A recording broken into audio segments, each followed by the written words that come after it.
দেখে একটা ভালো ভবিষ্যৎ। তারা দুমুঠো পরিবার দিয়ে খেয়ে পরে বেঁচে থাকবে মর্যাদার সাথে, একটু বেশি কিছু না। শ্রমিকেরা খুব বড় স্বপ্ন দেখে এরকম না, কিন্তু সেই ছোট ছোট স্বপ্নগুলো পরবর্তীতে কেন জানি ফিকে হয়ে যায়। আর ফিকে হয়ে যায় কারণ তাদের মর্যাদার জায়গাটা যেন কারোর কোনো নজরে আনার কোনো বিষয়। ছোট্ট একটা উদাহরণ দিলে পরিষ্কার হয়ে যাবে। 19শে জুলাই, এই গত 19শে জুলাই, মাত্র 2 মাস সময় নেয় এখন।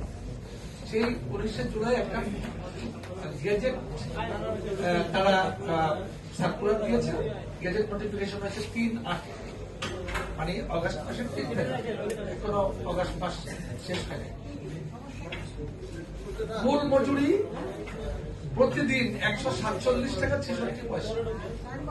একজন শ্রমিক যে নাকি মুক্তিযুদ্ধে, যে নাকি ভাষা আন্দোলনে, যে নাকি 24-এর গণ আন্দোলনে মর্যাদার জন্য জীবন দিয়েছে, সেই মানুষটাকে মজুরি দেওয়া হবে কাজের বিনিময়ে 147 টাকা 66 পয়সা সারাদিনে।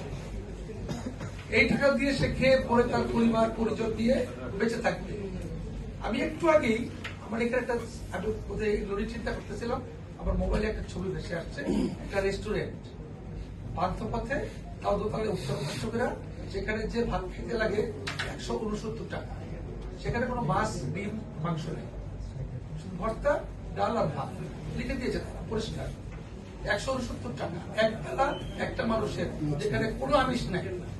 অথচ সেই মানুষটাকে পরিবার পরিজন নিয়ে বেঁচে থাকতে গেলে ঢাকা শহরে তাকে দেওয়া হবে 144 টাকা 66 পয়সা।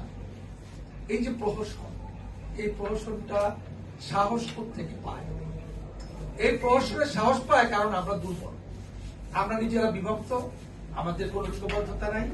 এবং এই দায়, এই আমরা যারা শ্রমিক আন্দোলনের সংগ্রামে নেতৃত্ব দেওয়ার দাবি করি, আমাদের সবথেকে বেশি, কারণ আমরা পারি নাই শ্রমিকদেরকে সেইটুকু তাদের মর্যাদার জায়গাটা তৈরি করে দিতে। এবং এই যে প্রহসন, এই প্রহসনের আরেকটা দিক আছে।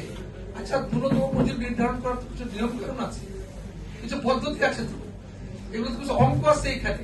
সেই অঙ্কে একজন শ্রমিক যদি সারাদিন পরিশ্রম করে, তার 3200 ক্যালোরি খরচ হয়। এই 3200 ক্যালোরি তাকে আবার খেতে হতে হবে, কারণ পুরোটা করলে পরের দিন কাজ করবে কিভাবে?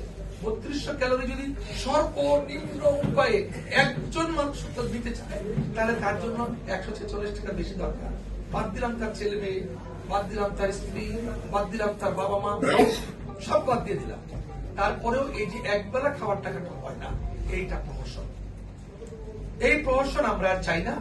আমরা চাই একদম নতুন ভাবে জাতীয় ন্যূনতম মজুরি ঘোষণার জন্য পদ্ধতি প্রক্রিয়া শুরু করা হোক, এবং সেই প্রক্রিয়ায় শ্রমিকেরা তাদের উপযুক্ত প্রতিনিধি তারা সেখানে নির্বাচন করবে, তারা সেখানে পাঠাবে, এবং একটি সুষ্ঠু, নিয়মতান্ত্রিক এবং বাস্তবিক বিজ্ঞানসম্মত পদ্ধতিতে একটি জাতীয় ন্যূনতম মজুরি ঘোষণা হবে সকল শ্রমিকদের জন্য, তাদের শোভন কাজ নিশ্চিত করবার জন্য।